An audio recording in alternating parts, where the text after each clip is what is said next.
Hello, family, and welcome to Dwell According to Knowledge, the talk show. I am your host and your coach, Trey. Now, our lesson for today is the 7 things men get tired of. Okay? The 7 things men get tired of. And I'm going to jump directly into number 1, comparisons. Men really hate being compared to another man. Okay?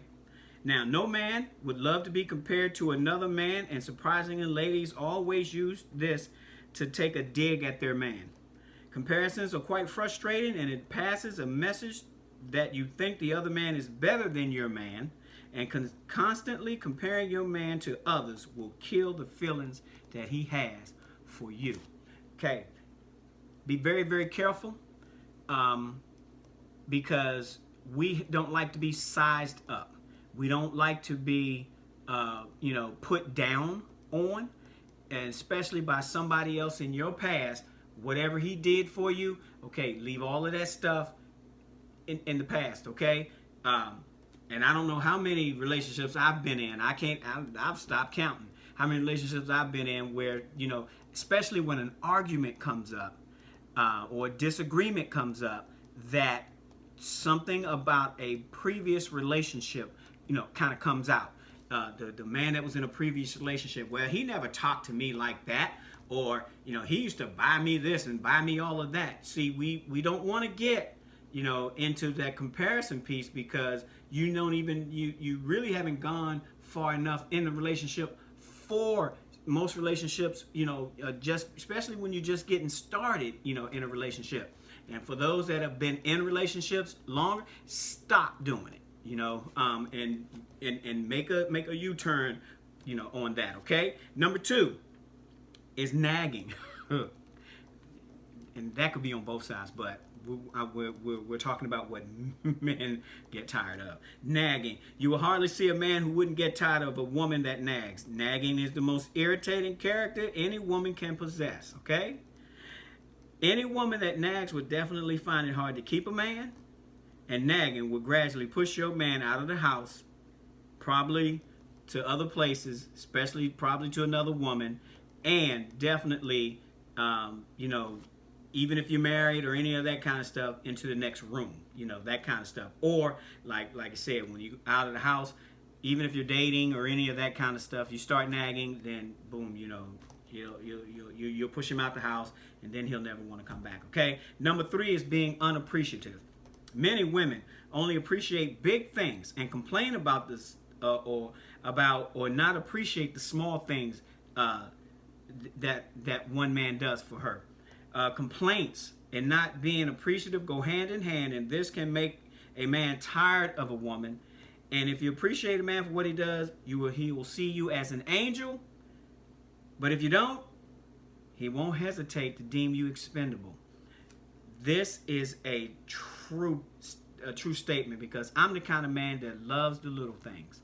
And if you are like what we call a gold digger, it wouldn't be about a bunch of cars or diamonds and necklaces, and it's not like that for a lot of us. Like, and in the beginning, things like gifts and stuff like that, that some of that stuff is okay, but we got to be very, very careful in the beginning of a relationship about gifts and about the size of gifts, the amount the gifts cost, those kind of things. And we don't want to complain because it's not what we figure or any of that stuff. I myself, I like to give gifts. I like to do things spontaneously and stuff like that. But I found that I have to be very, very careful of what I do, what I give, so that it won't be taken wrong or make it look as though I'm trying to get someplace or go someplace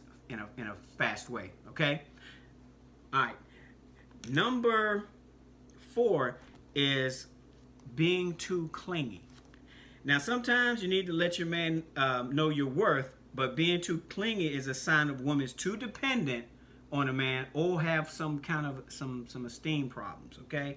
Sometimes the man needs space, and when you are too clingy on them, it could be very, very frustrating. That old saying, "Where you been?" and you know, how come you didn't do this? And, you know, when we go places, you know, you can't separate yourself to go over there and talk to some people, and you're always up under me, you know, always up under me, or I will say that, or always up under your man, that kind of stuff. I always think of it as like a team thing. And if we're doing something, especially if we're in ministry or something like that, maybe you could be over there talking to people about what we do, and I could be over here talking to people about what we do. And then they, you know, when we first get there, everybody will know by, you know, we work the room, we get to know, you know, we introduce ourselves to everybody, and then at some point we can split up. Or you can be over here talking to somebody, and I can be over there talking to somebody. Okay, but the clingy thing, gotta let that go. Okay, being too busy for your man is number 5. I know we got a lot of stuff going on in this world, but you know, we got to make time. We got to always be able to make time. Now, men hate it when a woman is too clingy, but they also hate it when we're too busy. When you're too busy, creating a balance between both will keep your man on track. Okay, so create time for your man, so it won't lead to a bunch of problems. Okay, don't be too busy, because that's going to create a whole lot of problems. Okay, all right. Number 6 is not being understanding. There's a saying that in order to use wisdom, we have to have knowledge and understanding. Okay, so you have to understand your man, you know, in order to grasp on some of the things and the way that he is. Okay, so when a woman doesn't understand her man, it can make a relationship rocky. We love it when our partner is understanding. A woman who doesn't understand her man will criticize his every action, and this could gradually turn love to hate. And I would definitely always say that in the realm of like jobs, or even like ministry, or even in business, and you know, that kind of stuff.